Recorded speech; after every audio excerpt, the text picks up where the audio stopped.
Good Saturday morning, I'm Jaden Jefferson, and welcome to Toledo News This Morning. We're going to begin the show, as we always do, with a check of your forecast. You can expect a high in the mid-80s, low in the lower 60s, and mostly sunny skies.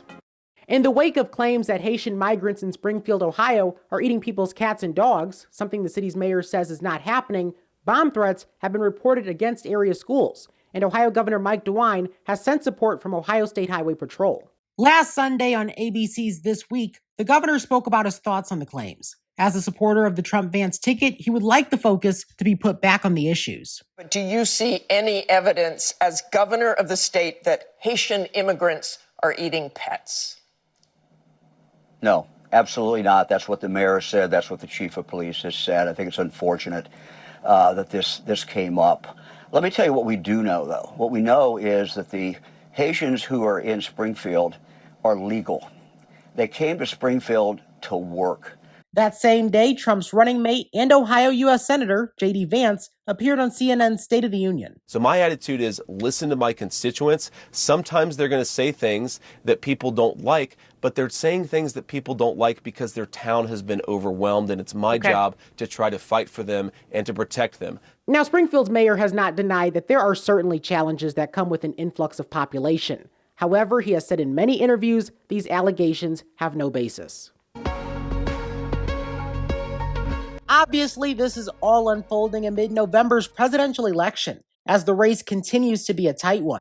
But while national polling shows things are close, a compilation of data by 538 for just Ohio shows there's a clear frontrunner, former President Trump, who leads by about 8 points, which isn't new information, as the state has leaned in his favor since the start of this election cycle. And the Democratic Party swap of President Biden for Vice President Harris as their nominee hasn't moved the needle. But just north of us in Michigan, however, the race is much tighter.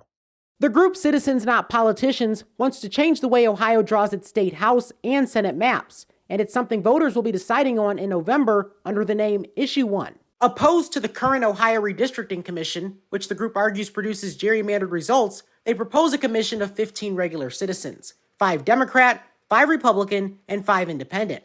But not everyone sees the issue of gerrymandering the same way the group does. Governor Mike DeWine has come out against Issue 1, saying that requiring proportionality would meet the definition of gerrymandering, thus not accomplishing what the group has set out to fix.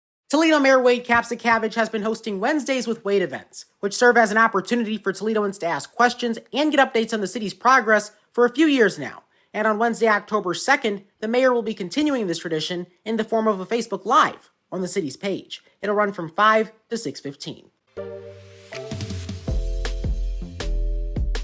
This past week, unfortunately for me, only the mornings have felt like fall. And as a fall lover, I am not happy about the heat sticking around. But hey, there's an event happening today that just may make that fall feeling from the morning stick around a bit longer.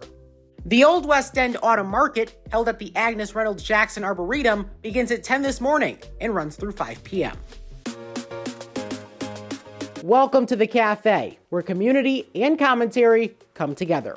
This week I read a story from the Associated Press. It said that English students in the U.S. are actually reading less books. And I have to say, this is something that is pretty debatable. If you want to have a really in-depth discussion about an issue, this one is it, because I can see both sides here. The first one being that, yes, attention spans are shorter, and therefore you have to accommodate that. I get that. I am somebody who definitely has a short attention span sometimes, so that makes sense.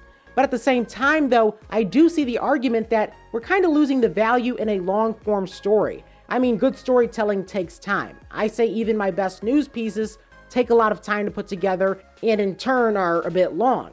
So I can see how we definitely have had to change curriculums across the country. But I do worry, though, about the future in terms of what storytelling will become, because everything is being shrunk down into 15-second bits on TikTok, 30-second bits, and that does have an impact. I've read studies that show that shorter videos, vertical videos, have impacted our ability to really sit down and enjoy something. So that is something to think about. Another thing that's unrelated here, even houses and how they're constructed. Remember that some houses used to have libraries, or at least room made specifically for bookshelves, and you don't see that anymore. So I'm not going to complain about society changing in that way, because society naturally progresses the way it does, but I do think we do have to sometimes look at ourselves and wonder, Are we really doing the best thing we can in terms of evolving to shorter stories and shorter form storytelling?